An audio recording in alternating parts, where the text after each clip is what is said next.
بسم اللہ الرحمن الرحیم۔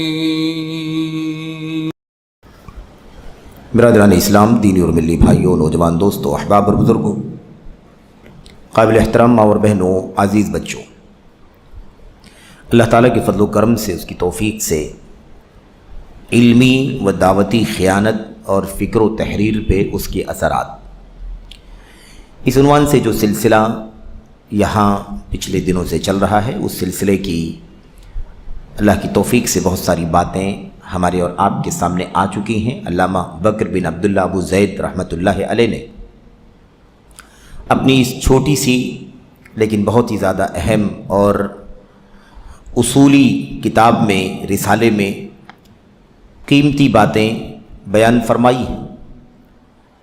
جو موضوع زیر بحث ہے وہ یہ ہے کہ علمی و دعوتی خیانت کے مظاہر کیا ہیں، اس کے نمونے کیا ہیں، اس کی کچھ مثالیں، کیا کچھ دکھائی دے رہا ہے علمی و دعوتی خیانت کے سلسلے میں، علمی دعوے داری کے سلسلے میں، جو علم کے مختلف میدانوں میں گھس بیٹھ کرتے ہیں لیکن ہے نہیں اس میدان کے، ان کی کارستانیاں، ان کے رویے، ان کی حرکتوں کے مظاہر کیا ہیں، اس پر گفتگو چل رہی ہے۔ اور اس سلسلے کی 3 باتیں آپ کے سامنے اس سے پہلے آ چکی ہیں۔ پہلی چیز، قرآن کریم کی تفسیر کے سب سے پہلے فتوے کے سلسلے میں مصنف رحمۃ اللہ علیہ نے گفتگو کی۔ فتویٰ دینے میں ایسے لوگ گھس بیٹھ کر رہے ہیں جو لوگ فتویٰ دینے کے اہل نہیں ہیں، اس کے لائق نہیں ہیں، لیکن وہ دعوے داری کر رہے ہیں، خیانت کر رہے ہیں اس میدان میں آ کر کے۔ اور دوسرا، قضا اور فیصلہ۔ قضا اور فیصلہ، ظاہر سی بات ہے کہ عدالتوں کے فیصلے جو ہوتے ہیں وہ قاضی کرتا ہے، اور قاضی وقت علم کے ایک اونچے مقام پر فائز ہوتا ہے جو اسے اس کا اہل بناتی ہے کہ وہ قضا اور فیصلے کے منصب پر فائز ہو اور قضا اور فیصلہ کرے۔ لیکن اس میں بھی بہت سارے نااہل لوگ گھس بیٹھ کرتے ہیں، اور قضا کے اندر، فیصلے کے اندر بھی بہت ساری چیزیں ایسی سننے کو، دیکھنے کو مل رہی ہیں جو واقعی علمی خیانت سے تعلق رکھتی ہیں۔ تیسری چیز مصنف نے بیان کی، کتاب اللہ کی تفسیر میں علمی خیانت۔ کتاب اللہ کی تفسیر میں، قرآن کریم کی تفسیر بھی کرنے والے ایک سے ایک ہیں میرے بھائیوں۔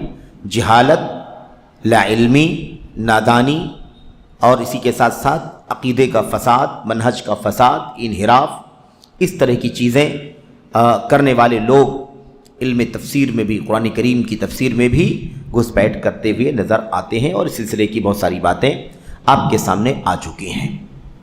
آج اس سلسلے کا چوتھا مظہر یا چوتھی مثال جو ہے وہ سنت رسول صلی اللہ علیہ وسلم کے نام نہاد خدمت گاروں کی علمی خیانت۔ چوتھا مظہر کیا ہے؟ سنت رسول علی صاحبہا الصلاۃ والسلام۔ سنت رسول صلی اللہ علیہ وسلم جن کی سنت ہے ان پر اللہ تعالیٰ کی طرف سے درود ہو، سلامتی ہو۔ تو سنت رسول کے نام نہاد خدمت گار، یعنی حقیقت میں وہ سنت کی خدمت کرنے والے نہیں ہیں، لیکن اپنے آپ کو سنت کا خادم ظاہر کرتے ہیں، خود خدمت گار ثابت کرتے ہیں۔ ان کی علمی خیانت کی مثالیں، یہ چوتھا مظہر ہے جو علامہ بکر بن عبداللہ ابو زید رحمۃ اللہ علیہ نے یہاں پر پیش کیا ہے۔ اس سلسلے میں کیا کہتے ہیں؟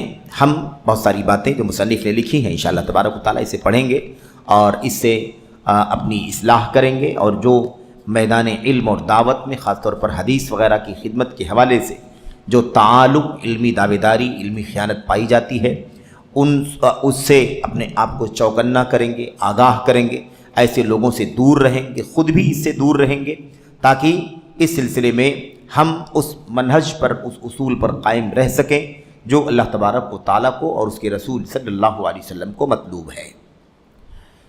کہتے ہیں مصنف، اسی طرح سنت رسول صلی اللہ علیہ وسلم کی خدمت سے نسبت رکھنے والے بعض لوگوں کی علمی خیانت ہے۔ اسی طرح یعنی کیا مطلب؟ جیسے فتوے میں خیانت کر رہے ہیں، جیسے قضا اور فیصلے میں خیانت کرنے والے ہیں، جیسے اللہ کی کتاب کی تفسیر میں علمی خیانت کرنے والے لوگ ہیں، اسی طرح سے سنت رسول میں بھی علمی خیانت کرنے والے بہت سارے لوگوں کے واقعات ہمارے سامنے ہیں۔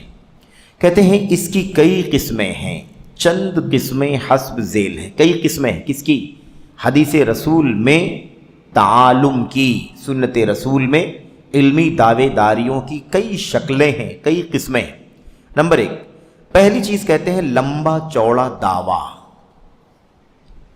یہ پہلی چیز ہے، بڑے لمبے لمبے دعوے، حدیث اور حدیث کی علوم اور ایسے ہی اس کے فنون، اس کے گوشے، اس کے جو میادین ہیں، مجالات ہیں، ان تمام چیزوں کے بارے میں لمبی چوڑے دعوے کرنے والے، فلاں محدث ہے، فلاں محدث ہے، وہ ماہر حدیث ہے، وہ ماہر علم رجال ہے، وہ فلاں ہے، وہ فلاں ہے، وہ فلاں ہے، اس طرح کے لمبے چوڑے دعوے۔ تو کہتے ہیں سب سے پہلی چیز ہے لمبا چوڑا دعویٰ۔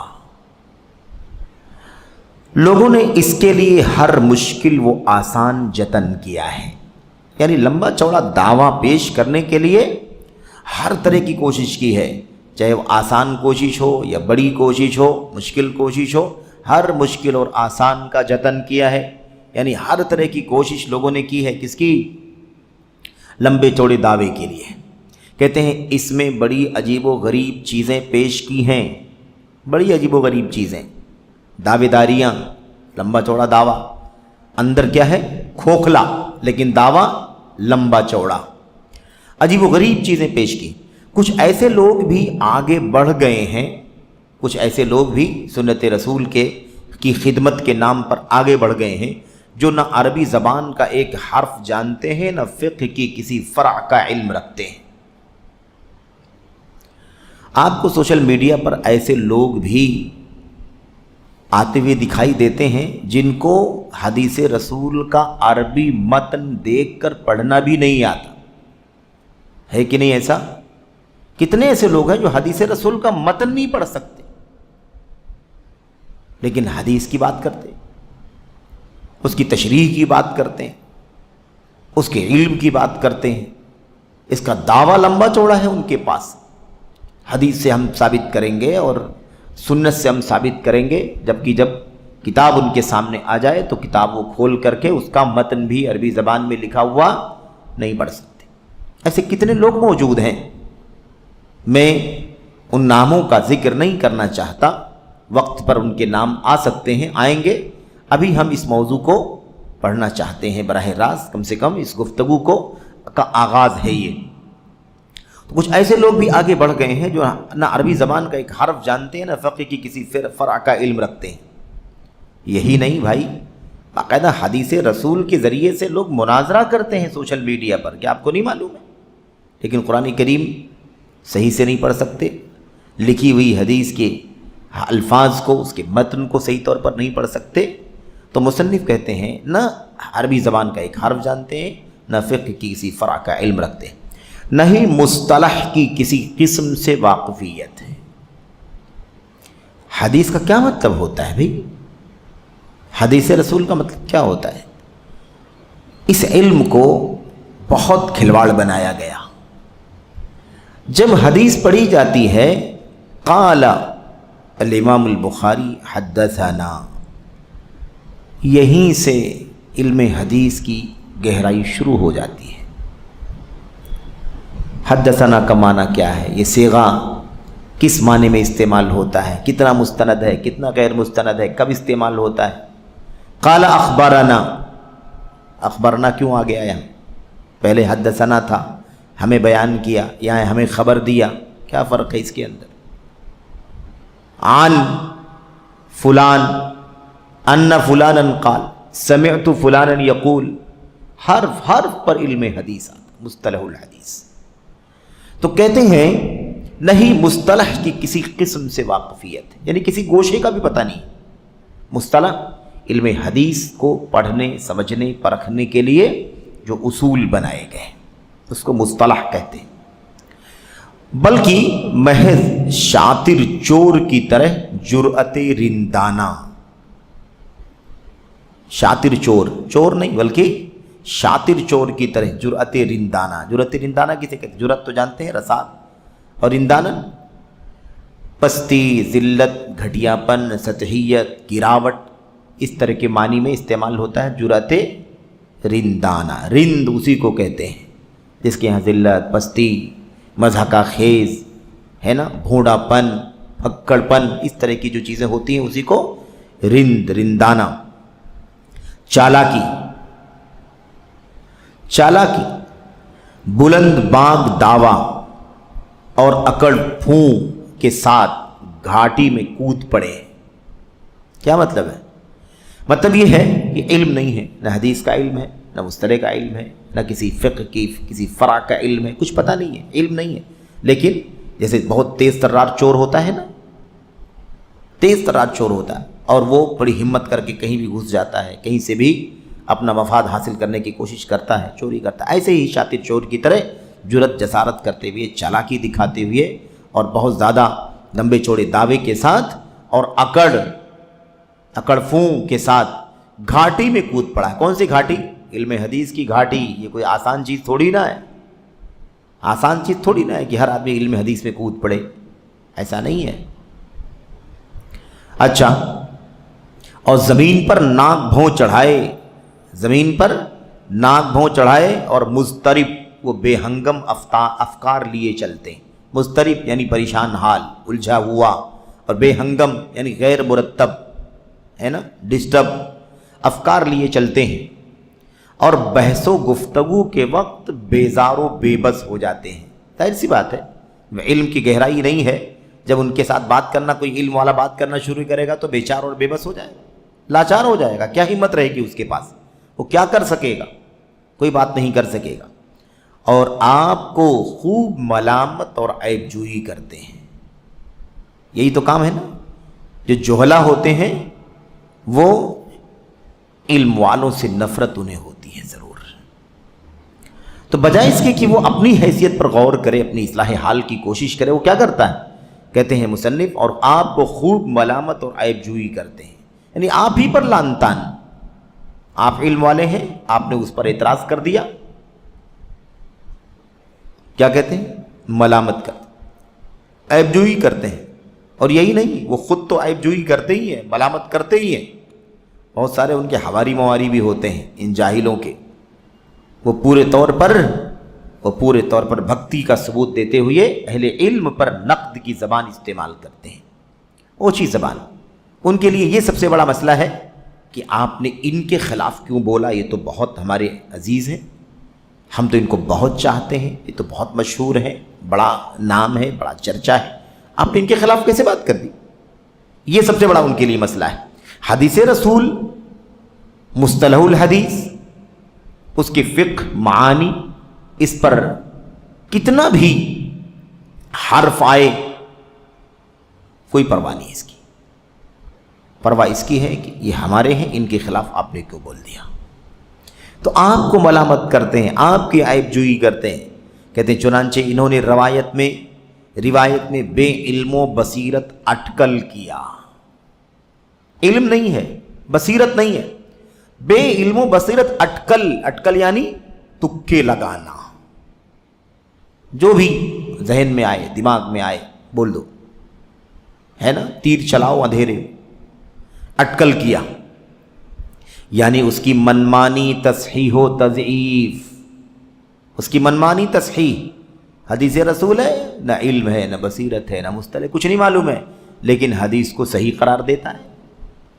حدیث کو کیا کہتا ہے؟ یہ حدیث صحیح ہے، یہ حدیث ضعیف ہے، جبکہ اس کو حدیث کے ابجد کا بھی پتہ نہیں ہے، حدیث کے الفابیٹ کا بھی پتہ نہیں ہے، لیکن وہ حدیث کو صحیح قرار دے رہا ہے، حدیث کو ضعیف قرار دے رہا ہے۔ تو کیا کرتا ہے؟ یعنی اس کی منمانی تصحیح و تضعیف، منمانی صحیح قرار دینا، منمانی ضعیف قرار دینا، یہ صحیح ہے، یہ ضعیف ہے۔ اور کیا ہے؟ بری فہم و تفسیر، حکم لگانے کا ہوا، صحیح ضعیف کا حکم لگا دیا، معنی حدیث کا بتانا ہوا تو بہت غلط انداز میں سمجھنا، غلط انداز میں اس کی تفسیر کرنا۔ بلا تحقیق حکم میں جلد بازی، بلا تحقیق کیا کہے؟ حکم لگانے میں جلد بازی، اور علم و ادراک کے بغیر نفی، جلدی سے حکم لگا دیا، یہ صحیح ہے، یہ ضعیف ہے، ٹھیک ہے، اور علم نہیں ہے، ادراک یعنی کیچنگ نہیں ہے، حاصل کرنے کی علم نہیں ہے، معلومات نہیں ہے، بغیر نفی، علم کے بغیر ایسا نہیں ہے، سمجھ رہے ہیں؟ یہ کرتے ہیں۔ اور اس کے علاوہ بے حساب طرح طرح کے کھلواڑ اور قسم قسم کی الجھنیں، دیوانگی اور باولا پن، یہ کردار ہے۔ دیکھا آپ نے بکر بن عبداللہ ابو زید رحمۃ اللہ علیہ کو اللہ تبارک و تعالیٰ اپنی رحمتوں کے سائے میں جگہ عطا فرمائے۔ ایک پیراگراف میں پورے میدان کو جو جہالت، تعالم، علمی دعوے داری اور گھسپیٹ کا ماحول چل رہا ہے، اس کو پورے طور پر ایک پیراگراف میں نچوڑ کر کے رکھ دیا۔ یہ ہے گہرے علم و بصیرت والے علماء، انہوں نے اس طرح سے پوری عکاسی کر دی ہے۔ تو اس کے علاوہ بے حساب طرح طرح کے کھلواڑ اور قسم قسم کی الجھنیں، دیوانگی اور باولاپن۔ کہتے ہیں اور اس شخص کا یہی حال ہوتا ہے جو اس میدان میں کود پڑتا ہے جس کا وہ اہل نہیں ہوتا ہے۔ یہی انجام ہے، یہی فائنل انجام ہے، رزلٹ ہے، یہی نتیجہ ہوتا ہے ہر اس آدمی کا جو کسی ایسے میدان میں کود پڑے جو اس میدان کے لائق نہ ہو۔ میں سمجھتا ہوں کہ یہ دین کے میدانوں کی بات چل رہی ہے، لوگوں کو ایسا لگتا ہوگا کہ ہم چونکہ دین کے طالب علم ہیں تو ہم عصبیت کے انداز میں بات کرتے ہیں، یا یہ علماء ہیں تو عصبیت کے انداز کی بات کرتے ہیں۔ میں بہت کھلے طور پر اپنے بھائیوں سے کہنا چاہتا ہوں، جو لوگ تعالم، علمی دعوے داری، علمی خیانت، گھسپیٹ، نااہلی، عدم لیاقت، عدم صلاحیت کے باوجود علم کے مختلف میدانوں میں گھسپیٹ کرتے ہیں، اگر انہیں یہ باتیں نہیں سمجھ میں آتی ہیں یا یہ باتیں انہیں گراں لگتی ہیں تو میں انہیں دعوت دیتا ہوں کہ آپ علم کے میدانوں کو ابھی چھوڑ کر کے سمجھنے کے لیے دنیا کے میدانوں کا جائزہ لے لیں، دنیا کے میدانوں کا۔ بکر بن عبداللہ ابو زید رحمۃ اللہ علیہ فرماتے ہیں یہی حال اس شخص کا ہوتا ہے جو اس میدان میں کود پڑتا ہے جس کا وہ اہل نہیں ہوتا۔ آپ دنیا کے میدانوں کا نام لے لیجیے، ایک آدمی ڈاکٹر نہیں ہے، جاہل ہے اور طب کے میدان میں کود پڑا ہے، یہی حشر ہوگا کہ نہیں حشر ہوگا؟ وہ یہی حشر ہوگا، دیکھ لو۔ ایک آدمی انجینئر نہیں ہے لیکن انجینئرنگ کے میدان میں کود پڑا ہے، بیڑا غرق کرے گا کہ نہیں بیڑا غرق کرے؟ اور یہ باتیں علامہ بکر بن عبداللہ ابو زید رحمۃ اللہ علیہ نے مقدمے میں ذکر کی ہیں۔ شہروں کی حفاظت کے لیے غلط قسم کے لوگوں کو نہیں آنا چاہیے، ان کے خلاف محاذ ہونا چاہیے۔ لوگوں کے جسم اور صحت کی حفاظت کرنے کے لیے اطباء جو جھوٹے ہیں، ڈاکٹر نہیں ہیں، حکیم نہیں ہیں لیکن نااہل ہیں اور اپنے آپ کو جھوٹے طور پر ڈاکٹر و طبیب ثابت کرتے ہیں، ایسے لوگوں پر قدغن لگنا چاہیے، روک تھام ہونی چاہیے۔ بکر بن عبداللہ ابو زید رحمۃ اللہ علیہ نے اس سلسلے میں باتیں کی ہیں۔ تو کسی بھی میدان کا آدمی، میرے بھائیوں، کسی بھی میدان کا آدمی جب اپنے میدان میں رہے گا تو ایسی صورت میں وہ کامیاب ہوگا، اپنے میدان میں خاطر خواہ کارکردگی اور خدمات انجام دے گا۔ لیکن جو آدمی نااہلی کے ساتھ دوسرے میدان میں کود پڑے گا اس کا یہی انجام ہوگا، مضطرب ہوگا، حیران پریشان ہوگا، صحیح کو غلط کرے گا، غلط کو صحیح کرے گا، سارے مسئلے پیدا ہوں گے۔ اور اللہ کے نبی علیہ الصلوۃ والسلام نے اس سلسلے میں اپنی زمانے مبارک سے یہ بات بہت پہلے کہہ دی تھی، اذا وسد الامر الى غیر اہلہ فانتظر الساعہ۔ اذا وسد الامر، یا بعض روایتوں میں اذا اسند الامر الى غیر اہلہ فانتظر الساعہ، جب معاملات کی ذمہ داریاں ایسے لوگوں کے حوالے کر دی جائیں جو نااہل ہوں تو قیامت کا انتظار کرو، قیامت کا انتظار کرو۔ اگر نااہلوں کو ذمہ داری دے دی جائے، ایک جاہل ہے، جب وہ اپنے میدان سے، جس میدان میں کود رہا ہے اسے نابلد ہے تو اس کا انجام یہی ہونے والا ہے، چاہے وہ کسی میدان میں کود پڑے۔ ایک لا علم ہے، ڈاکٹری کرے، لوگوں کی جان سے کھیلے گا۔ ایک آدمی جاہل ہے، لا علم ہے، لیکن وہ مثال کے طور پر وہ انجینئرنگ کا کام کر رہا ہے، آرکیٹیکٹ کا کام کر رہا ہے، تو وہ عمارتوں کے ساتھ کھلواڑ کرے گا، ہے کہ نہیں؟ اسی طریقے سے آپ مثال لے لیں، جتنے بھی میدانوں کی مثال آپ لے سکتے ہیں۔ اگر اپنے میدانوں پہ کا علم ان کے پاس نہ ہو اور گھسپیٹ کرے تو اس کا انجام یہی ہوتا ہے۔ تو اذا وسد الامر الى غیر اہلہ فانتظر الساعہ، جب نااہلوں کو ذمہ داریاں دے دی جائیں تو قیامت کا انتظار کرو۔ اللہ اکبر، یعنی قیامت کی نشانیوں میں سے ہے نااہل ذمہ داریاں لے لی جائیں گی۔ اور بڑوں، یہ دیکھیے یہ جملہ دیکھیں، کہتے اور بڑوں کا لباس پہننے کے سبب اس کا پاؤں اس کے دامن میں الجھنے لگتا ہے۔ ایک چھوٹا بچہ اگر بڑوں کا لباس پہن لے تو کیا بڑا ہو جائے گا، یا بڑا لباس پہننے کی وجہ سے اس کا پاؤں اس کپڑے میں الجھ جائے گا؟ گہرے تجربے والے، علم بصیرت والوں کی باتیں ہیں یہ۔ بڑوں کا لباس پہننے کے سبب اس کا پاؤں اس کے دامن میں الجھنے لگتا ہے۔ مجھے اپنے دور کے لوگوں کی بے بسی کے باوجود، یہ دیکھیے بکر بن عبداللہ کہتے ہیں مجھے اپنے دور کے لوگوں کی بے بسی کے باوجود اسلام کے چشمے پر دست درازی کرنے کی بابت اللہ ہی سے شکوہ ہے۔ یعنی دکھ کا اظہار کر رہے ہیں، اپنے کرب کا، اپنی دلی بے چینی کا اظہار کر رہے ہیں کہ اپنے دور کے لوگوں کی بے بسی کے باوجود، یعنی بے بس ہیں لوگ، کچھ ہمت نہیں، کچھ کام ان کی صلاحیت نہیں ہے، لیکن اسلام کے چشمے پر دست درازی کر رہے ہیں۔ اس کے لیے مجھے شکایت ہے اللہ سے، اے اللہ تجھے سے شکوہ کرتے ہیں، تو ہی اس کا حل نکال سکتا ہے، تو ہی اس مسئلے کو حل کر سکتا ہے، تو ہی ایسے لوگوں کو راہ راست پر لا سکتا ہے، تو ہی اپنے دین کی حفاظت کر سکتا ہے۔ کہتے ہیں اور ان متعالمین نے، یہ جملہ اچھے سے یاد رکھنا، ہم ہمیشہ یہ بات کہتے ہیں، ہماری بات نہیں ہے، ہماری بڑوں کی باتیں ہیں۔ کہتے ہیں اور ان متعالمین نے علماء کرام کو اپنے تعاقب جانتے ہیں، پیچھا کرنا، غلطی کیا ہے اس کی اصلاح کرو، غلطی کیا ہے یہاں اس کی اصلاح کرو۔ ان متعالمین نے یعنی غیر علماء نے، نااہلوں نے علماء کرام کو اپنے تعاقب، گندگی کے ازالے اور غلطی کی تردید کے کام میں مشغول کر دیا ہے۔ آج یہی ہوتا ہے، نااہل میدان میں کود رہے ہیں، نااہل دین کا علم نہیں ہے، عربی زبان کا علم نہیں، علوم شریعت نہیں پڑھا، نہ قرآن کی تفسیر پڑھا، نہ حدیث پڑھا، نہ فقہ پڑھا، نہ عقیدہ پڑھا، نہ فقہ پڑھا، نہ فتاوے پڑھے، نہ اصول حدیث، نہ اصول تفسیر، نہ اصول فقہ، نہ اصول تشریع، نہ اصول کچھ نہیں پڑھا۔ ادھر ادھر کچھ تھوڑی بہت معلومات ہے نا، مہینہ دو مہینہ ادھر ادھر ہے نا، لوگوں سے ڈپلومے کے نام پر ہفتہ واری، 15 روزہ، ماہانہ، 2 ماہانہ، اس طرح کے کورسز کر لیے، اور اس کے بعد میدان علم میں، دعوت میں، تدریس میں، خطابت میں، فتاوے میں آ کر کے اپنے آپ کو پریزنٹ کرنے لگے۔ تو اب ایسے نااہلوں سے صبح شام غلطیاں ہوں گی، عقیدے کا بگاڑ لائیں گے، منہج کا بگاڑ لائیں گے، سنت کا بگاڑ لائیں گے، اصولوں کا فساد لائیں گے، مسائل کی گڑبڑیاں لائیں گے، اسٹینڈ اور موقف غلط پیش کریں گے، امت کو مس گائیڈ کریں گے، عوام کے جذبات سے کھیلیں گے۔ جب ان پر ہمارے علماء نقد کرتے ہیں، جب ان کی تردید کرتے ہیں، تو یہ اور ان کے پیچھے چلنے والے جو ان کے دیوانے ہوتے ہیں، بھکت ہوتے ہیں، ان کے حد درجہ چاہنے والے ہوتے ہیں، یہ اہل علم پر اعتراض کرتے ہیں اور یہ کہتے ہیں کہ آپ کیوں ان کے خلاف بات کرتے ہیں؟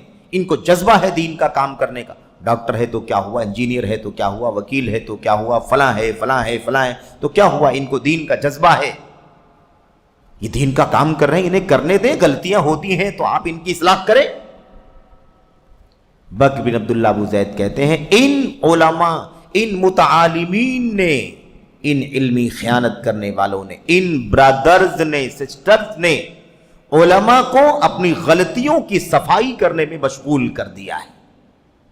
اس کا مطلب یہ ہے کہ جوہلا میدان میں کود کر کے آئیں، غلطیاں صبح شام کریں، اور علماء کرام اپنے کام علمی چھوڑ کر کے ان لوگوں کی غلطیاں صاف کریں۔ یہی ہوا کہ نہیں ہوا؟ ان علماء کا کام یہ نہیں ہے کہ ان جاہلوں کی صبح شام کی غلطیاں صاف کریں، ان علماء کا کام یہ نہیں ہے، بلکہ کام اصل میں یہ ہے کہ یہ جوہلا جو نااہل ہیں اپنی نااہلی کے ساتھ خبردار علم کے میدانوں پر قبضہ کرنے سے اپنے آپ کو بچائیں۔ نااہل ہو آپ نہ آئے اس میدان میں، آپ اہلیت پہلے حاصل کریں، علم حاصل کریں، علمی پختگی ہو جائے اور واقعی علماء کی فہرست میں آپ آنے کے قابل ہو جائیں تو یقیناً آپ آئی، استقبال ہے آپ کا، 100 استقبال۔ تو یہ کام نہیں ہے کہ غلطیاں صبح شام کریں یہ جوہلا متعالمین، علمی خیانت کرنے والے، اور علماء ان کی غلطیاں صاف کریں، بلکہ کام اصل میں یہ ہے کہ جو اہل ہے، جو لائق ہے وہی میدان میں آئے، جو نالائق ہے، جو نااہل ہے، جس کی صلاحیت نہیں، جس کے پاس ایبلٹی نہیں، قابلیت نہیں، اس کو چاہیے کہ وہ اپنے دائرے میں رہے، اپنے دائرے سے باہر نہ نکلے۔ یہ اصل کام ہے۔ کیا اس بات کے لیے کوئی راضی ہوا؟ میں آپ کو مثال دے کر کے سمجھاتا ہوں، چھوٹی چھوٹی مثالیں، بچوں والی مثالیں بھی پیش کر کے سمجھانی پڑتی ہیں بھائی، ان لوگوں کو سمجھ میں نہیں آتی موٹی باتیں۔ بات سمجھانے کی یہ ہے، کیا آپ اس کام کے لیے، میڈیکل کے لیے راضی ہوں گے کہ ہر جاہل دواخانہ کھول کر کے بیٹھ جائے، ہر جاہل آپریشن کرنا شروع کر دے، ہر آدمی انجیکشن دینا شروع کر دے، اور اس کے بعد بڑے بڑے جو ڈاکٹرز ہیں، میڈیسینز کے، سرجری کے ماہرین ہیں، وہ آئیں ان جاہل ڈاکٹروں کی غلطیوں کی اصلاح کریں، اور یہ کہا جائے کہ نہیں، ان کو جذبہ ہے دوا دینے کا، ان کو جذبہ ہے انجیکشن دینے کا، ان کو شوق ہے آپریشن کرنے کا، تو کرنے دو، خدمت انجام دے رہے ہیں۔ اگر غلط کر رہے ہیں تو بڑے ڈاکٹر کس لیے ہیں؟ ان چھوٹے ڈاکٹروں کا اصلاح کریں، ان کی انجیکشن کیسے لگانا ہے آپ بتائیں، سرجری کیسے کرنی ہے آپ بتائیں، دوائیں کون سی دینی ہے آپ بتائیں، اب آئندہ صحیح کریں گے؟ کیا اس کے لیے راضی ہے کوئی؟ اس کے لیے راضی نہیں ہے آپ، اور دین جیسے مسئلے میں، عقیدے اور ایمان کے مسئلے میں آپ اس کو پذیرائی کرتے ہیں اس کی، کہ ان جوہلا کو میدان میں رہنے دو، ان کا جذبہ بہت اچھا ہے۔ علماء کا کام ہے کہ یہ جوہلا غلطی کریں تو علماء ان کی غلطیوں کو صاف کریں۔ عجیب حال ہے، آپ کے نزدیک دنیا کے میدانوں میں یہ فارمولہ نہیں ہے، اور دین اور عقیدے کے معاملے میں یہ فارمولہ سب سے زیادہ اونچا ہے۔ خرد کا نام جنوں رکھ دیا، جنوں کا خرد، جو آپ کا، جو چاہے آپ کا حسن کرشمہ ساز کرے۔ عجیب حال ہے، دنیا کے معاملے میں آپ راضی نہیں ہیں۔ کیا آپ راضی ہیں کہ ایک نااہل کو اپنے گھر کا نقشہ بنانے کے لیے کہہ دے؟ آرکیٹیکٹ کا جو مقام ہوتا ہے، جو پلان بناتا ہے، کہ آپ کسی جاہل کو اس کام کے لیے راضی ہوں گے؟ نہیں۔ لیکن دین کے معاملے میں ہر جاہل آئے، ہے کہ نہیں؟ اپنا جذبہ لے کر کے آئے، اپنا شوق لے کر کے آئے۔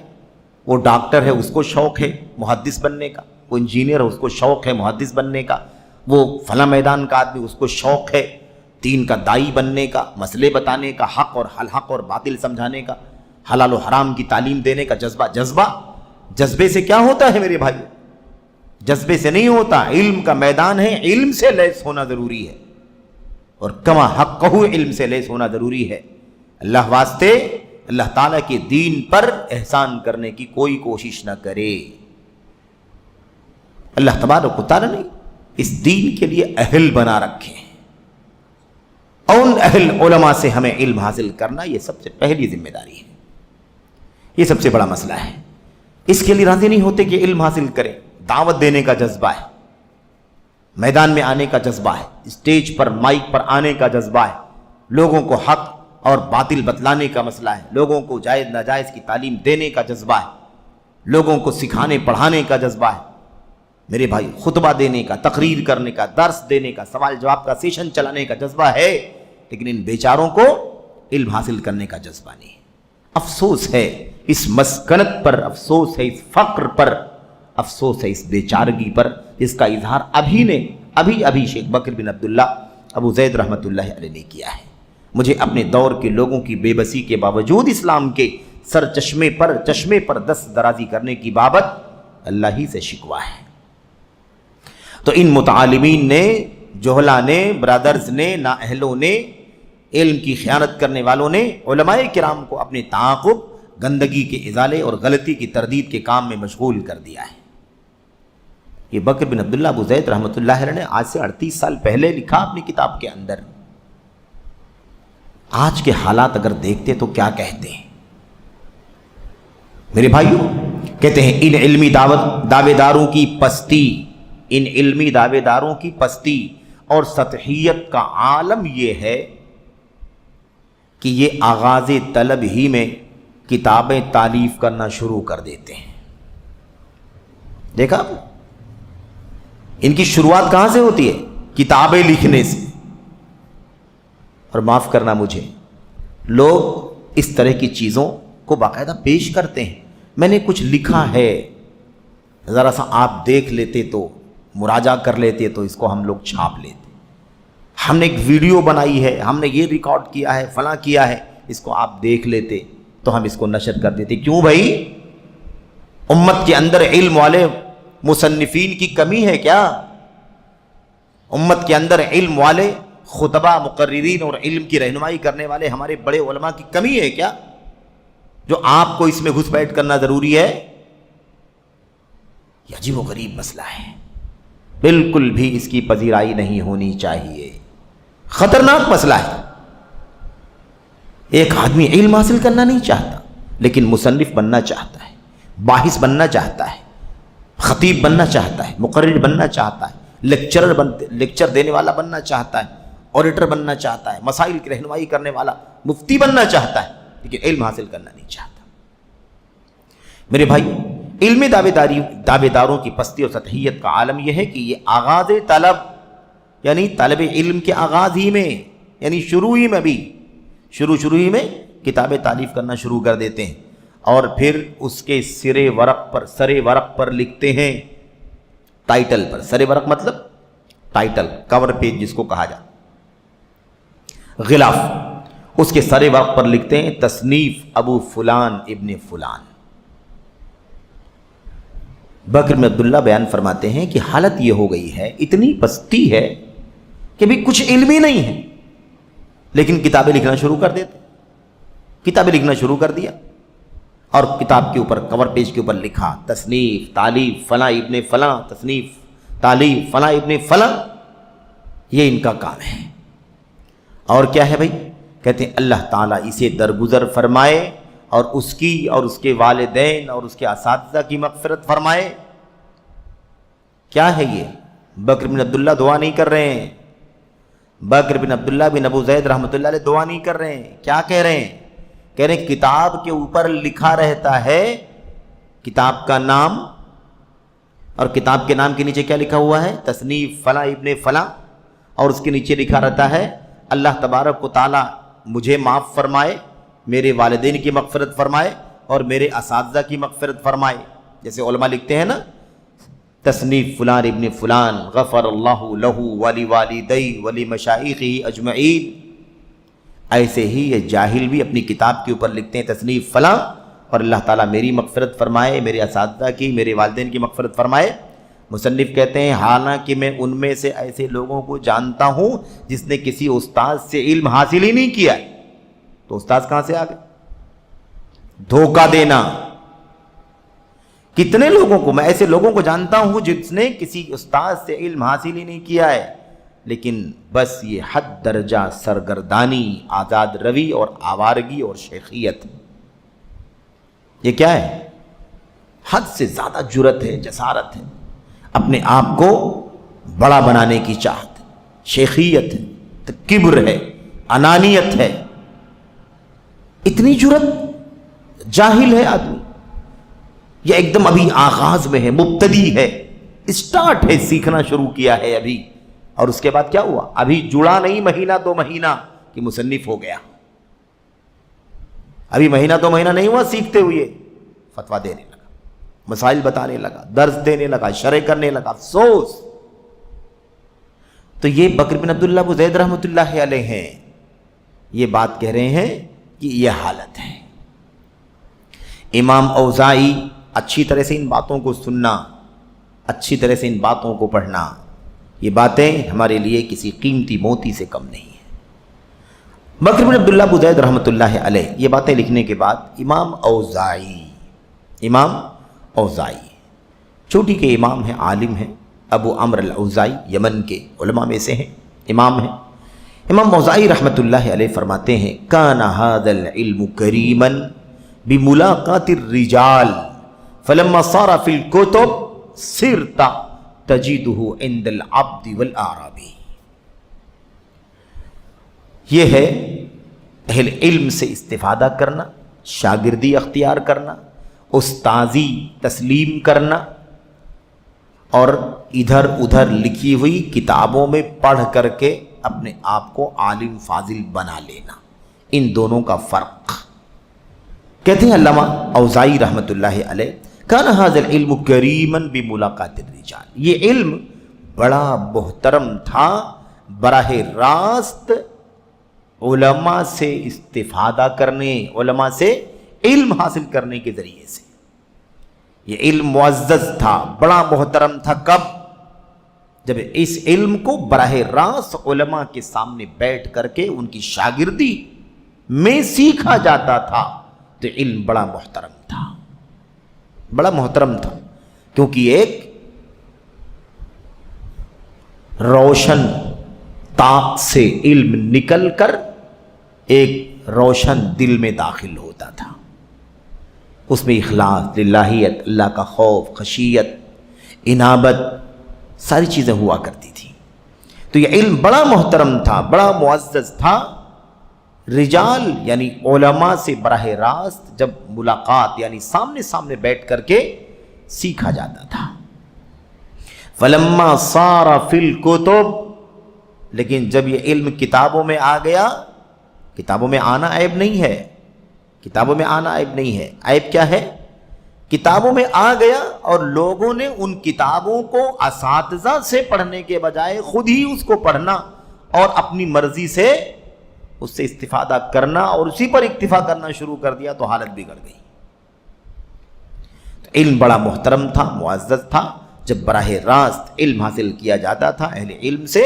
فلما صار فی الکتب، لیکن جب یہ علم کتابوں میں آ گیا، صرت تجدہ عند العبد والاعرابی، تو حالت یہ ہو گئی کہ تم دیکھ رہے ہو کہ ایک غلام حقیر کے پاس بھی اور ایک اعرابی بدوی دیہاتی کے پاس بھی علم چلا گیا۔ کیسے چلا گیا؟ جو اس کی حیثیت ہے اسی حیثیت سے چلا گیا۔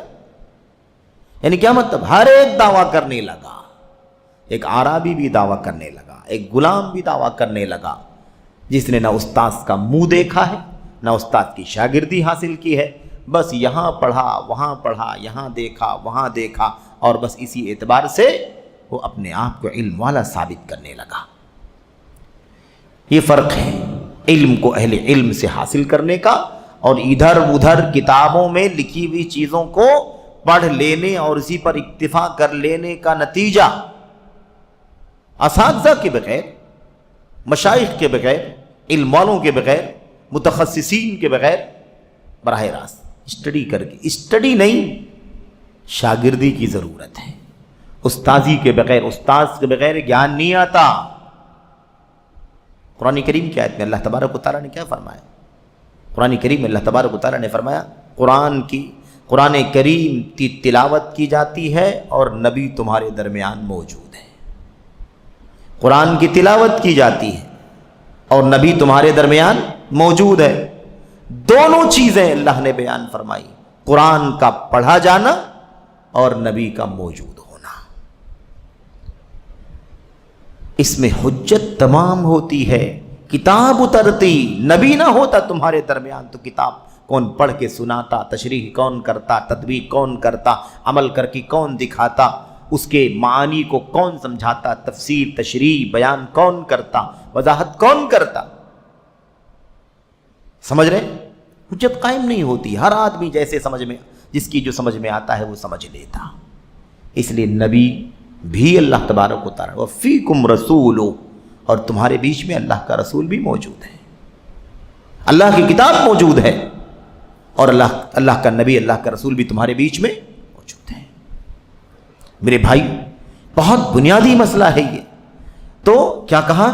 اور یہ علم لوگوں سے براہ راست ملاقات کر کے حاصل کیے جانے کے سبب بڑا معزز تھا، لیکن جب کتابوں میں آ گیا تو آپ اسے غلام اور دیہاتی کے پاس پانے لگے۔ اور ان لوگوں کا بدترین تناقض یہ ہے کہ ان لوگوں کا، انہی نااہلوں کا، متعالمین کا، علمی دعوے داری کرنے والوں کا، علمی دعوتی خیانت کرنے والوں کا، ان لوگوں کا بدترین تناقض ایک دم ٹکراؤ، برے انداز کا ٹکراؤ، اپوزٹ، کہنا کچھ اور کرنا کچھ، یہ جو ٹکراؤ ہے، برے انداز کا ٹکراؤ۔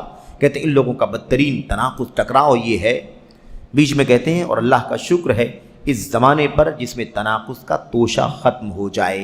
یعنی کیا مطلب؟ اللہ کا شکر ادا کرتے ہیں اگر یہ تناقض کیا ہو جائے، ختم ہو جائے، یہ ٹکراؤ ختم ہو جائے تو اللہ تعالیٰ کا شکریہ ہے. لیکن بڑا تناقض ان کے یہاں پایا جاتا ہے. بدترین تناقض یہ ہے کہ ایک شخص سنت اور علوم سنت سے وابستہ ہو جاتا ہے، سنت سے جڑ جاتا ہے.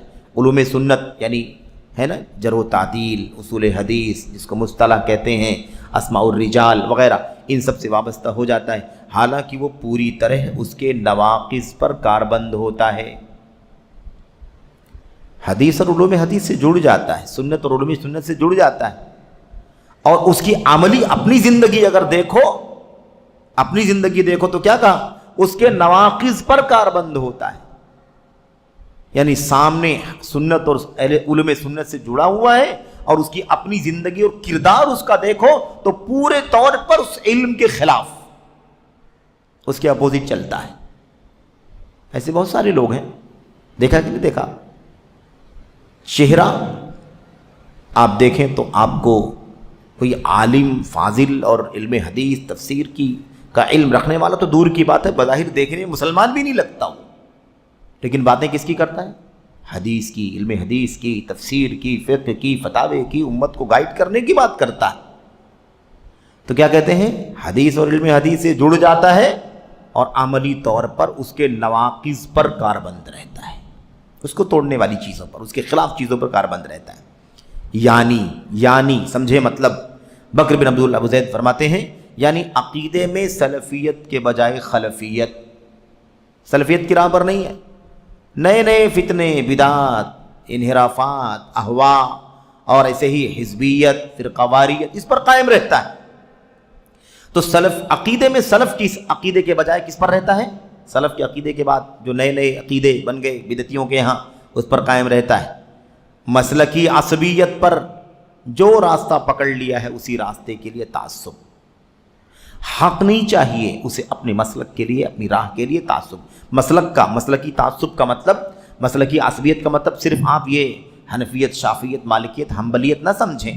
مسلکی عصبیت یعنی جس راستے پر وہ چل رہا ہے، جس راستے پر وہ چل رہا ہے اسی راستے کے لیے تعصب کرتا ہے کہ میرا جو راستہ یہی راستہ صحیح ہے، چاہے وہ اخوانیت کا راستہ ہو، چاہے وہ رافضیت کا راستہ ہو، خارجیت کا راستہ ہو، انکار سنت کا راستہ ہو، صوفیت کا راستہ ہو، کوئی بھی راستہ، جس راستے پر وہ چلتا ہے اسی راستے کے لیے وہ تعصب کرتا ہے. جیسا کہ اللہ نے فرمایا کل حزب بما لدیہم فریحون، ہر پارٹی جس راستے پر چلتی ہے اسی میں مست ہے، اسی میں مگن ہے، خوش وہی ہے. اور کیا ہے بھائی؟ مسلکی عصبیت ہو گیا. سلفیوں کے لیے دشمنی کھڑی کرنا، یہ تو سب سے بڑا کام ہے. سلفیت دشمنی تو سب سے بڑا کام ہے. یہ ظاہر سی بات ہے، جب سلفیت کے عقیدے پر ہی نہیں ہے، وہ خلف کے عقیدے پر ہے، تو سلفیت دشمنی تو اس کی مٹی میں، یعنی اس کے اصل راستے میں ہے، وہ اصل اس کے مشن کا حصہ ہے سلفیت کی مخالفت. تو کہتے ہیں سلفیت کے لیے دشمنی کھڑی کرنا اور سلفیت کے خلاف نہ ختم ہونے والی جنگ چھیڑ دینا وغیرہ. اب بھائی سنت اور علوم سنت سے جڑا ہے اور کردار یہ ہے، عقیدے میں سلف کا عقیدہ نہیں، بعد والوں کا عقیدہ ہے کہ نہیں؟ اور کیا ہے اس کے علاوہ؟ فرقہ واریت کا تعصب، فرقہ بندی کا تعصب، اور سلفیوں کے لیے دشمنی کھڑی کرنا. ایسے ہی سلفیت کے خلاف پورا محاذ قائم کرنا، جنگ لڑنا، کیسے سلفیت کی جڑیں کھوکھلی کر دی جائیں، سلفیت کا خاتمہ کر دیا جائے. ایسے بھی بہت سارے بدعتیوں کی طرف سے آئے دن یہ بات سننے کو ملتی ہے کہ سلفیت کو پنپنے نہیں دیں گے. آپ نے وہ بھی سنا ہوگا، پارلیمنٹ میں جا کر کے لوگ سلفیت کے خلاف محاذ آرائی کرتے ہیں.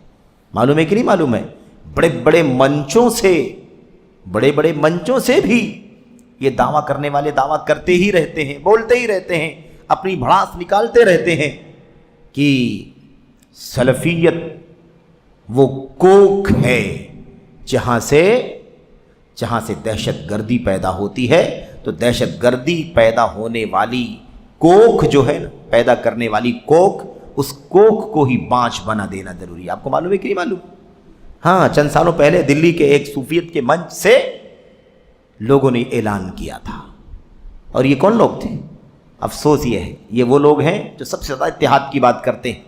یہ ہمارے دیوبندی بھائی، دیوبندی تبلیغی منچ سے اعلان ہوا تھا کہ اس کوکھ کو بانچ کر دو جس کوکھ سے فساد یعنی دہشت گردی پیدا ہوتی۔ سلفیت کو دہشت گردی کی کوکھ قرار دیا، اور دوسرے ایک دیوبندی مولوی نے، ہے نا، جو پارلیمنٹ میں تھا، اور شاید اب اللہ تبارک و تعالیٰ نے اسے رسوا بھی کر دیا، اس نے پارلیمنٹ سے یہ بات کہی تھی کہ سلفیت دہشت گردی کا نام ہے۔ میرے بھائیوں، یہ سب تو محض آرائیاں ہوتی رہتی ہیں، لیکن اللہ تبارک و تعالیٰ سب جانتا ہے۔ اللہ کا شکر ہے، سلفیوں سے پہلے، اہل حدیثوں سے پہلے اس ملک اور وطن میں کسی نے بھی دہشت گردی کے خلاف فتویٰ نہیں دیا ہے۔ سب سے پہلے اگر کسی نے دہشت گردی کے خلاف متفقہ فتویٰ نشر کیا تھا ساری دنیا کے سامنے، تو اس ملک کی جماعت اہل حدیث ہیں، اس ملک کے سلفی ہیں، ہمارے علماء نے، ہمارے بڑوں نے، ہمارے جیالوں نے اپنی علمی بصیرت کی بنیاد پر سب سے پہلے دہشت گردی کے خلاف فتویٰ جاری کیا تھا۔ کس کو تم دھوکہ دینا چاہتے ہو؟ تاریخ معاف نہیں کرتی کسی کو۔ تاریخ وہ آئینہ ہے جو کسی کو معاف نہیں کرتی۔ تاریخ سب کو اپنے پیٹ میں سمیٹ کر کے رکھتی ہے، وقت آنے پر وہ باہر نکلتی ہے اور پھر ان سرخرو چہروں کو سیاہ کر دیتی ہے، اس پر ظلمتیں اور ظلمتوں کے بادل بڑھلانے لگتے ہیں۔ دھوکہ نہیں دیا جا سکتا، تاریخ کو نہیں بدلا جا سکتا۔ اس لیے اس طرح کے کام تو ہوتے رہے ہیں، اور یہ سارا مشن، سارا محاذ آج بھی چل رہا ہے۔ ہاں، یہ اور بات ہے کہ کچھ لوگ ہیں جو الگ الگ ناموں سے، اور کچھ لوگ سلفیت کا پردہ اور لبادہ اوڑھ کر سلفیت کے خلاف محاذ آرائی کرتے رہتے ہیں۔ یہ ہے بڑے دکھ کی بات کہ قبر پرستوں سے اور ایسے ہی شخصیت پرستوں سے، اندھے مقلدوں سے تو یہ بات ہمیشہ سننے میں آتی رہتی ہے، الا من رحم اللہ۔ لیکن یہ بھی دکھ کی بات ہے کہ سلفیت کا لبادہ اوڑھ کر اور اہل حدیثیت کا چولا پہن کر، میرے بھائیوں، امت کو مسگائیڈ کرنے کا کام کرنے والے آج بہت سارے ایسے متعالمین ہیں نااہل جو امت کو گمراہ کرنے کی کوشش کر رہے ہیں۔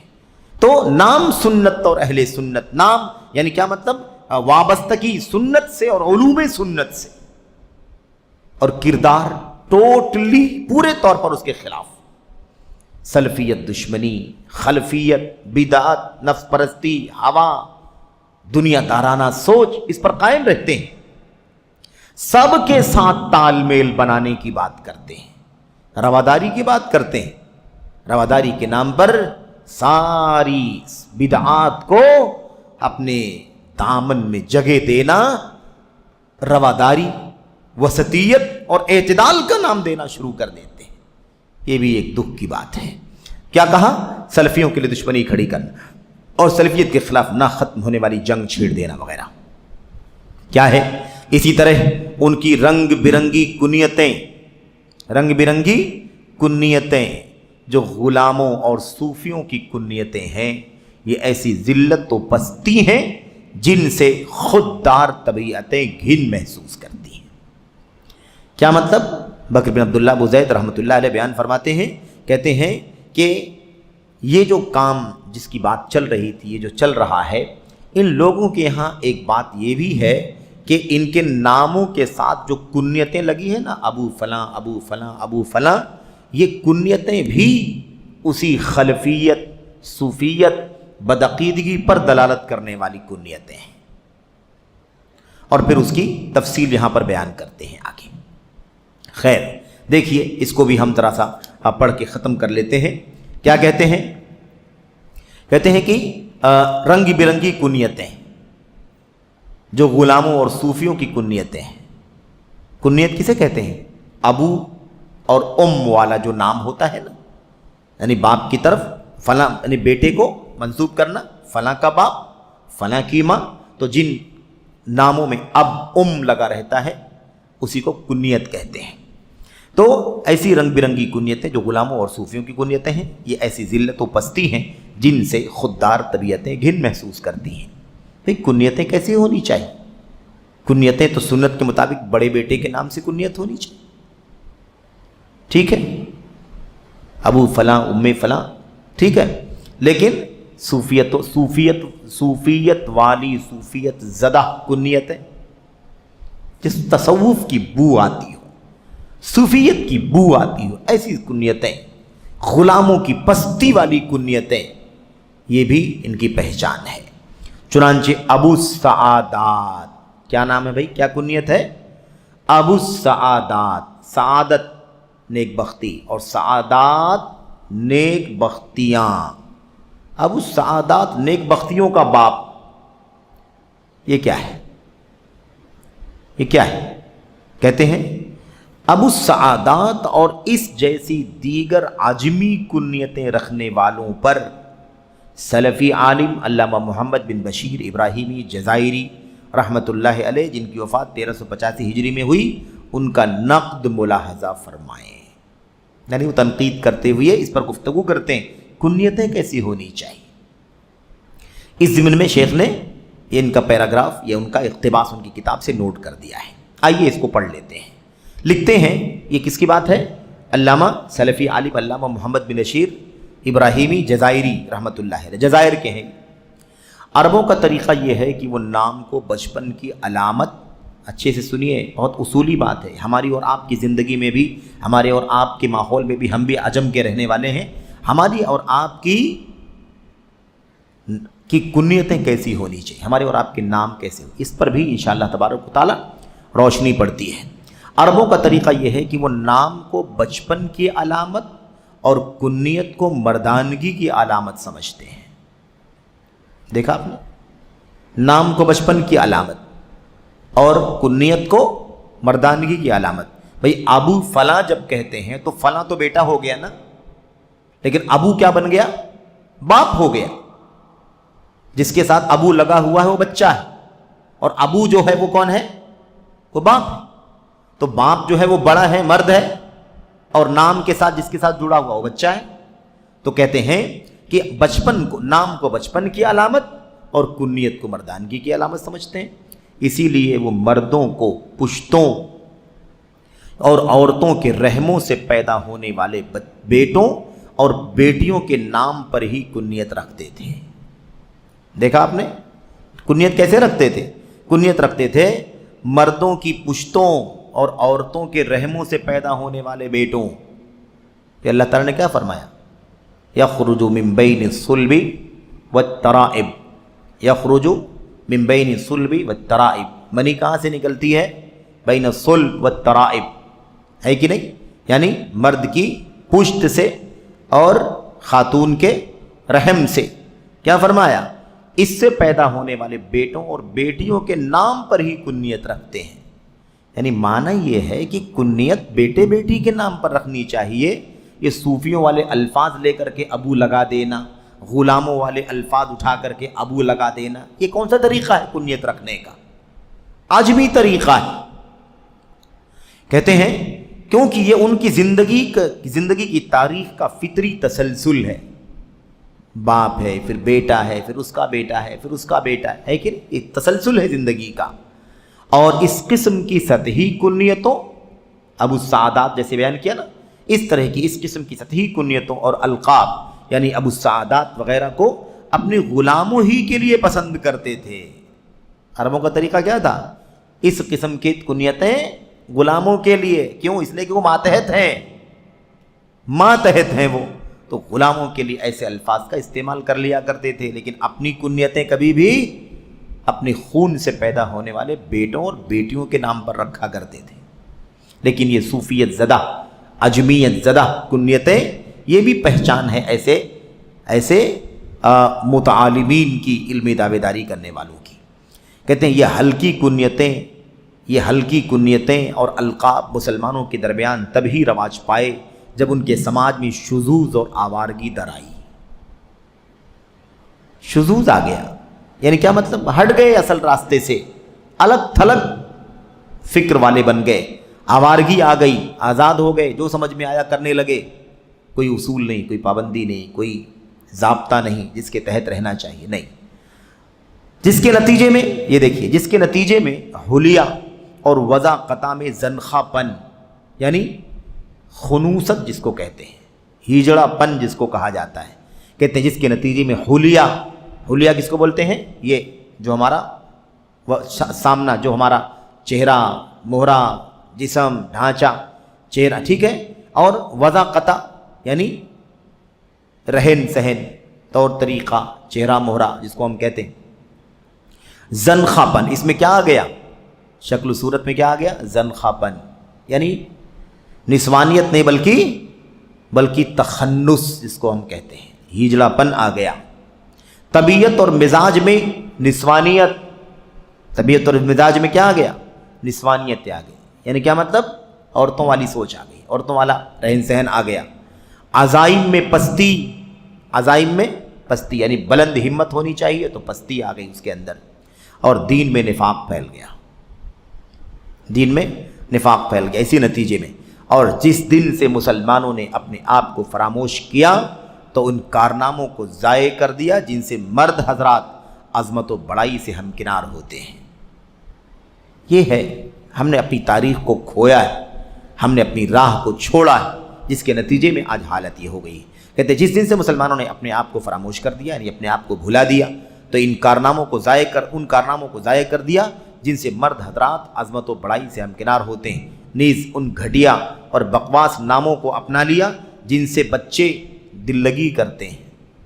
ایسے ایسے سطحی قسم کے نام، ایسے ایسے گئے گزرے نام ہمارے سماج میں، سوسائٹی، مسلمانوں کے گھرانوں میں رکھے جانے لگے جن سے بچے دل لگی کرتے ہیں، یعنی ایسے نام جن کو سن کر کے بچے بھی ہنستے ہیں۔ یہ بھی کوئی نام ہے؟ کون سے بچے ہنسیں گے؟ جو عرب کے بچے ہوں گے، جو واقعی ہے نا اس مزاج، اس ماحول اور عجمیت سے نکلے ہوئے اور ہے نا بلندی کے معیار پر زندگی گزارنے والے بچے جو ہوں گے، وہ ایسے ناموں سے ہنسی کریں گے، دل لگی کریں گے۔ یہ کیسے نام ہے، یہ کیسے القاب ہے، یہ کیسی کنیت ہے؟ کہتے ہیں اور ان سے حقیقی عظمت و بلندی کھو گئی، مسلمانوں سے حقیقی عظمت اور بلندی کھو گئی، لہذا انہوں نے اسے نام، القاب اور کنیتوں میں تلاش کرنا شروع کر دیا۔ کیا کہہ رہے ہیں؟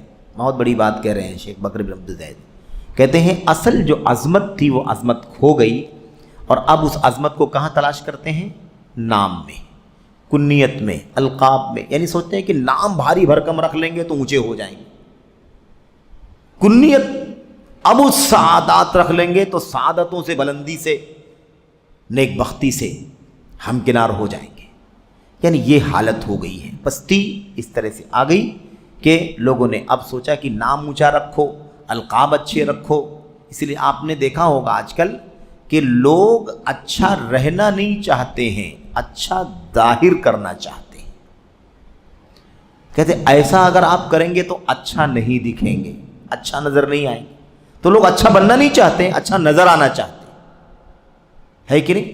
تصویریں اچھی ہونی چاہیے، چاہے اصل چہرہ کتنا بھی برا ہو لیکن تصویر صاف ہونی چاہیے، کیونکہ لوگوں کے سامنے اسے لگانا ہے، تصویر اچھی ہونی ہے۔ یہ عجیب و غریب مزاج بن، پستی ہے یہ میرے بھائیو، ذلت ہے، گھٹیائی ہے۔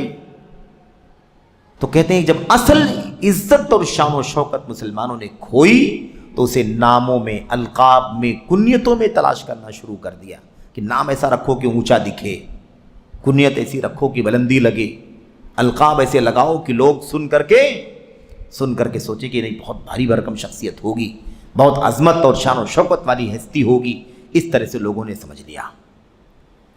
اب دیکھیے جب عربوں نے یہ الفاظ دیکھیں کیا کہتے ہیں، جب عربوں نے نام صخر، جندلہ، جب عربوں کے نام کیا تھے؟ صخر یعنی چٹان۔ صخر کے معنی کیا ہوتے ہیں؟ چٹان کے، چٹان، مضبوطی، صلابت، پختگی، عزم، ہمت، حوصلے کا پیغام دینے والا لفظ ہے کہ نہیں؟ حوصلے والا لفظ، مضبوطی کا پیغام دینے والا لفظ۔ کہتے ہیں جب عربوں کے نام صخر یعنی چٹان، جندلہ یعنی بھاری بھرکم پتھر تھے تو وہ ناقابل تسخیر چٹان اور بڑے پتھروں کی طرح ٹھوس تھے، ہے کہ نہیں؟ اور ان میں مرہ کڑوا کسیلا اور حنزلہ یعنی ایلوا نام والے تھے تو وہ اٹکنے والے اور زہر کی مانند تھے، اور جب ان میں قطادہ یعنی کانٹا اور اوسجا ایک آکڑے دار پودا نام والے لوگ تھے تو وہ کانٹے اور آکڑے تھے، یعنی نام سن کر کے ہیبت، نام سن کر کے ہیبت، مگر آج دیکھیں کہ وہ کیا ہیں، مگر آج دیکھیں کہ وہ کیا ہیں۔ نیز غور کریں کہ اسماء شخصیتوں میں کیسا اثر چھوڑتے ہیں۔ ناموں کا اثر شخصیتوں میں کتنا پڑتا ہے؟ نام کا اثر شخصیتوں میں کتنا پڑتا ہے؟ کہتے ہیں لفظ سیدی، میرے آقا سردار میں اس کا اثر تلاش کریں۔ اب یہ لفظ سیدی جو ہے نا، سیدی کا لفظ یعنی میرے سردار، میرے آقا، میرے مالک، میرے بڑے، یہ معنی ہوتا ہے سیدی کا، اس میں اس کا اثر تلاش کریں۔ نیز یہ کہ یہ لفظ ہمارے درمیان اس وقت رائج ہوا جب ہم نے سرداری ضائع کر دی اور ہمارے ہاتھوں سے قیادت و سیادت چلی گئی، ہے کہ نہیں؟ یہی حال تو ہوا، یہ الفاظ ہمارے درمیان اس وقت رائج ہوا، یہ لفظ جب کیا ہوا، ہم نے سرداری ضائع کر دی۔ تو سرداری ضائع کر دیں گے تو سید کہنے سردار ہو جائیں گے، سرداری ہوگی تو سرداری ہوگی نا، سید کا لفظ استعمال کرنے سے کوئی سردار نہیں ہوتا۔ اور ہمارے ہاتھوں سے قیادت و سیادت نکل گئی۔ اب ہاتھ سے قیادت نکل گئی، سرداری نکل گئی، ہم اونچے تھے نیچے ہو گئے، بلند تھے پست ہو گئے، تو اب سیدی نام رکھنا شروع کر دیں۔ تو سید کا نام رکھنے سے کیا کوئی بلند تھوڑی نہ ہو جائے؟ تو کہتے ہیں جب ہم نے سرداری ضائع کر دی، ہمارے ہاتھوں سے قیادت و سیادت نکل گئی، کہتے ہیں ورنہ آخر یہ لفظ مسلمانوں میں اس وقت رواج کیوں نہ پایا جب وہ حقیقی معنوں میں دنیا کے سردار تھے۔ بات سمجھ آ رہی کہ نہیں آ رہی ہے؟ جب دنیا کے سردار تھے تب سید کا لفظ نہیں آتا تھا، تب کسی نے نام نہیں رکھا، کیوں؟ اس لیے کہ تب کام سرداروں والا تھا، نام کی ضرورت نہیں تھی۔ سرداری چلی گئی تو اب سردار نام رکھ کر لوگ سردار بننا چاہتے۔ یہ ہے حالت ہماری۔ کہتے ہیں آخر یہ لفظ مسلمانوں میں اس وقت رواج کیوں نہ پایا، ورنہ آخر یہ لفظ مسلمانوں میں اس وقت رواج کیوں نہ پایا جب وہ حقیقی معنوں میں دنیا کے سردار تھے۔ اگر کوئی کہنے والا عمر رضی اللہ عنہ کے سامنے یہ لفظ استعمال کر دیتا تو عمر کے جذبات بھڑک اٹھتے اور فوراً جواب میں ان کا درہ اٹھ جاتا۔ کیا صوفیوں والی کنیت لگاتے ہو؟ کیا صوفیت والے نام، یعنی کیوں اس طرح کے غلاموں اور عجمیوں والے نام کیوں استعمال کرتے ہو؟ یہ کیا ہے سب؟ سمجھ رہے ہیں؟ اور آج اسی کو بنیاد بنا لیا گیا ہے۔ کسی کے نام کے ساتھ سید لگا ہوا ہے، سیدی لگا ہوا ہے تو ایسا لگتا ہے کہ اس سے اونچا کوئی نہیں ہے، جبکہ وہ اپنی ایمان، عقیدے، عمل، کردار میں بے انتہا پست ہے، حقیر ہے، اس کی کوئی قیمت نہیں ہے۔ تو یہ بات بہرحال میرے بھائیوں، میرے بزرگوں، یہاں پر مصنف رحمۃ اللہ علیہ ذکر کر رہے ہیں۔ میری اس بات کو زیادہ نہ سمجھیں، کیا کہتے ہیں بکر بن عبداللہ کہ میری اس بات کو زیادہ نہ سمجھیں، یعنی ایسا نہ سمجھیں کہ میں بہت زیادہ بول رہا ہوں، بہت زیادہ لکھ رہا ہوں، تمہیں زیادہ گرا نہ لگے۔ یہ کیونکہ یہ علامہ ابن فارس، علامہ ذہبی، علامہ سخاوی اور ان جیسے دیگر بڑے بڑے امامان سلف کے شکوے کا امتداد ہے۔ یعنی میں کوئی تھوڑی لکھ رہا ہوں، یہ میں تو آج لکھ رہا ہوں، لیکن یہ میں نہیں لکھ رہا ہوں کہ بہت زیادہ لکھ رہا ہوں، تم کو لگتا ہو کہ بہت لکھ رہے ہیں، بہت زیادہ بڑی بڑی بات یہاں پر بول گئے، ایسا نہیں ہے۔ یہ وہی بات میں کر رہا ہوں، وہی کام کر رہا ہوں، وہی لکھ رہا ہوں جو اس سے پہلے علامہ ابن فارس نے، علامہ ذہبی نے، علامہ سخاوی نے اور ان جیسے بڑے بڑے علماء نے اس سے پہلے لکھا ہے اور کہا ہے، اور یہ جو میں لکھ رہا ہوں اسی سلسلے کا امتداد ہے، یعنی وہی سلسلہ آگے بڑھ رہا ہے، کوئی نئی بات نہیں ہے۔ جن کے ہم رکاب ہونا ہمارے لیے کہاں ممکن ہے؟ یہ بڑے بڑے ائمہ ہیں جن کے ہم رکاب ہونا ہمارے لیے ممکن، یعنی ان کے قافلے میں ان کے مقام پر فائز ہونا، شامل ہونا ہمارے لیے ممکن نہیں ہے۔ کیا کہا تھا؟ لا تأتین بذکرنا مع ذکرہم لیس الصحیح اذا مشى کالمقادی۔ بہت عظیم الشان جملہ ہے، اور ہمارے بڑے بڑے علماء اس شعر کو اکثر و بیشتر اپنی مجلسوں میں اٹھتے بیٹھتے بولتے رہتے تھے۔ اٹھتے بیٹھتے یہ شعر پڑھتے رہتے تھے. کیا ہے؟ لا تأتین بذکرنا ما ذکرہم، ہمارا ذکر ان کے ساتھ نہ کیا کرو، ہمارا ذکر ان کے ساتھ نہ کیا کرو. یعنی جب بڑے بڑے ائمہ اور علماء کا نام جب تم لیتے ہو اسلاف کے، تو ان کے ساتھ میں ہمارا ذکر مت کیا کرو. کیوں؟ لیس الصحیح اذا مشى کالمقعد، ایک صحت مند اور چلنے والا بچہ جیسا ہوتا ہے، ایک اپاہج اس کے جیسا کیسے ہو سکتا ہے؟ ہم تو اپاہج، ہماری کیا حیثیت؟ وہ بڑے بڑے علماء ہیں، ان کے بیچ میں ہمارا نام نہ لو.